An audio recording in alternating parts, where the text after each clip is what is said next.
السلام عليكم سيدتين.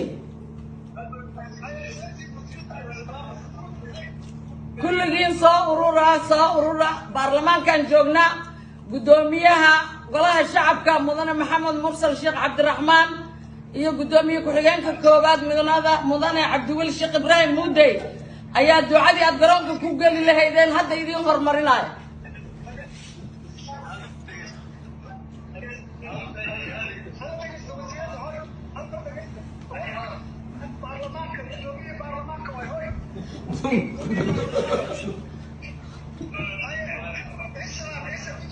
horta dhammaantiin waa salaamintiin ciise adiga iyo tiimkaaga waa salaamintiin guulaad idin rajaynaynaa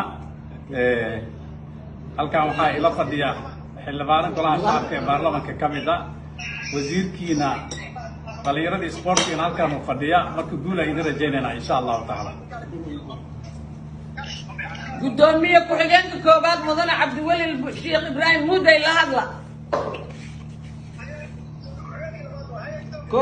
كوت وما سندهين أمبلي إذن الله هاي جولا إذن رجينينا وإذن سودعينينا وعاكلونا لفضي حلبان مهد صلاة إيو حلبان عبد الرحمن بروسور إبي أيانا لفضي قدوميها وزيرة أنا ورنا بمركة وإذن سودعينينا جوليستا إذن الله إن شاء الله دلائرة آمين ما سندهين آمين.